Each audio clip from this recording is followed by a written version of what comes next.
Hey guys, welcome to Biology Classes with Anand. Hope you are watching my videos and understanding the topics very well. Now, in the last class we discussed about placenta. In today's class we will discuss about parturition and lactation. In one lecture of mammary glands, I told you about lactation. So today I will discuss a very brief about it. Okay. Now, we will start with parturition. As discussed, average duration of pregnancy is 9 months. 9 months के बाद delivery होती है. Delivery के time को क्या बोलते हैं? Parturition. Means expelling of baby is known as parturition. Child birth is known as parturition. Vigorous contractions of uterus takes place due to which delivery होती है. कॉन्ट्रैक्शंस होती है यूट्रस की जिसके वजह से डिलीवरी पॉसिबल हो पाती है. Now parturition is induced by complex neuro endocrine mechanism. Complex neuro endocrine mechanism की वजह से पार्चुरेशन होता है. Now signals for parturition originate from fully developed fetus and placenta which induce mild means come contractions, uterine contraction.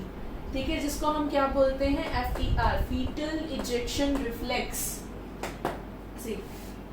कहाँ से signal originate होता है parturition का? फीटस से और प्लेसेंटा से. ये क्या करते हैं? माइल्ड कॉन्ट्रैक्शंस को इंड्यूस करते हैं, यूट्राइन कॉन्ट्रैक्शंस को इंड्यूस करते हैं, जिसको हम क्या बोलते हैं? Fetal ejection reflex. अब फीटल इजेक्शन रिफ्लेक्स है, इस जब ये शुरू होगा, इसकी वजह से आगे क्या शुरू होगा? ऑक्सीटोसिन रिलीज होना शुरू होगा. Triggers release of oxytocin from maternal pituitary. Maternal pituitary से ऑक्सीटोसिन रिलीज होगा. अब ये ऑक्सीटोसिन क्या करेगा? ये एक्ट करेगा यूट्राइन वॉल पर, यूट्राइन स्मूथ मसल पर एक्ट करेगा, जिसकी वजह से कॉन्ट्रैक्शंस होंगी. Oxytocin act on uterine smooth muscle and induce stronger uterine contraction that creates labor pain. Means oxytocin, fetal ejection reflex ने क्या किया? ऑक्सीटोसिन रिलीज किया. ऑक्सीटोसिन क्या करता है? यूट्राइन स्मूथ मसल पर एक्ट करता है और स्ट्रॉन्गर कॉन्ट्रैक्शंस होती हैं. जितना ऑक्सीटोसिन रिलीज होगा उतना यूट्राइन स्मूथ मसल कॉन्ट्रैक्ट करेगी, और जितना ज़्यादा कॉन्ट्रैक्शन होगा उतना ही ज़्यादा ऑक्सीटोसिन रिलीज होगा. साइमल्टेनियस प्रोसेस होगा, जिसकी वजह से बहुत विग्रस कॉन्ट्रैक्शंस होंगी, जिसकी वजह से लेबर पेन क्रिएट होगा. Okay, now uterine contraction stimulate further secretion of oxytocin. जो मैंने अभी बताया आपको कि साइमल्टेनियस प्रोसेस होगा, ये ज़्यादा होगा तो ये होंगी. अब ये जितनी ज़्यादा होंगी उतना ही ज़्यादा ये इसको सिक्रीट करवाएंगी, जिसकी वजह से बहुत कॉन्ट्रैक्शंस होंगी, जिसकी वजह से लेबर पेन क्रिएट होगा. ओके, नाउ ड्यूरेशन क्या होगा लेबर पेन क्रिएट होने का? और क्रिएट होने का 6 to 12 आवर्स. ठीक है, डिलीवरी तक का टाइम हम बोल सकते हैं. Now the time from onset of labour pain to complete of dilation of cervix is known as stage of dilation. What do you mean by this line? This means that dilation of cervix means cervix का wider होना, खुलना. ठीक है, जब labour pain शुरू होगा उस time से लेकर सर्विक्स डायलेशन का टाइम जो होगा उस टाइम को हम बोलेंगे stage of dilation, to complete dilation of cervix. अब जब सर्विक्स डायलेट होगा तब एमनियोटिक फ्लूइड रिलीज होगा वाया विजाइना. ठीक है, जिसकी वजह से मैंने आपको बताया था ना एक लेक्चर में कि अगर एमनियोटिक फ्लूइड सिक्रीट होगा तो डॉक्टर्स डिटेक्ट कर सकते हैं, फोरकास्ट कर सकते हैं कि डिलीवरी किस टाइम करनी है.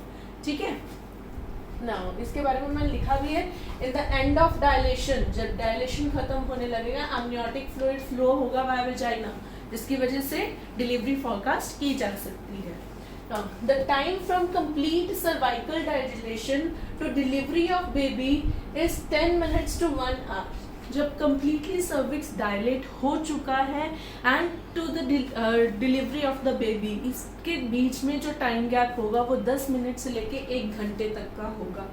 ठीक है, the time from complete cervical dilation to delivery of baby is 10 minutes to 1 hour, and this is known as stage of expulsion. This is known as stage of expulsion. Now baby out of the uterus through birth canal and process is known as parturition, childbirth. Okay. Now in after delivery placenta is expelled out of uterus. जब delivery हो गई, हमें भी पता है placenta uterus में नहीं रहता, उसको भी बाहर निकाल लिया जाता है, and this is known as placental stage. अब प्लेसेंटल स्टेज में ये लाइन इंपॉर्टेंट है, यूट्राइन कॉन्ट्रैक्शन रहेगी, लास्ट करेगी 10 से 15 minute in this stage. Placental stage means जब प्लेसेंटा को एक्सपेल कराया जाता है after delivery from the uterus. ठीक है, यूट्रस से जब प्लेसेंटा एक्सपेल करवाया जाता है that is known as placental stage. और उस स्टेज के दौरान यूट्राइन कॉन्ट्रैक्शन रहेंगी 10 से 15 मिनट तक, last for 10 to 15 minutes in this stage. Okay.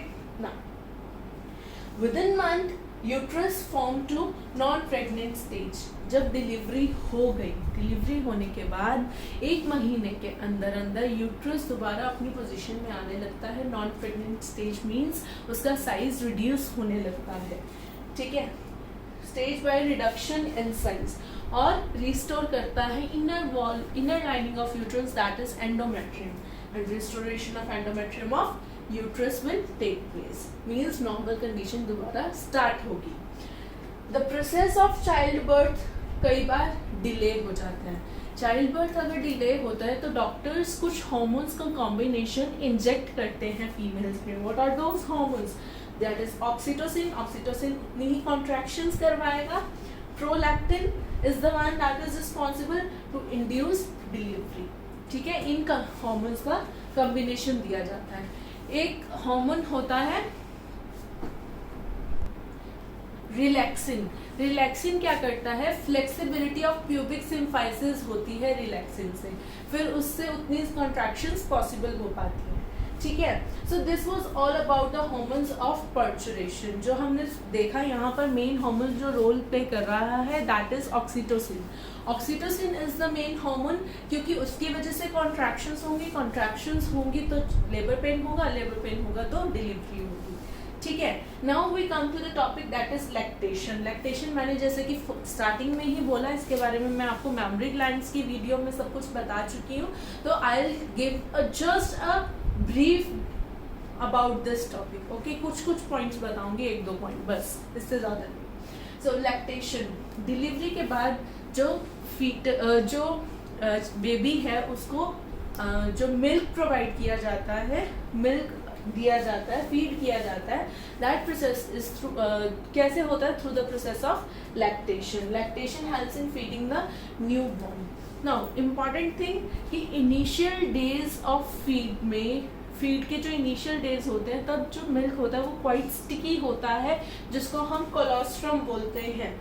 Colostrum, इसमें क्या होता है? इसमें एंटीबॉडीज होती हैं, जिसकी वजह से very essential to build the immunity of a new born. Antibodies होती है ना इसमें, तो न्यू बॉर्न की इम्यूनिटी डेवलप करने में काम आएगी.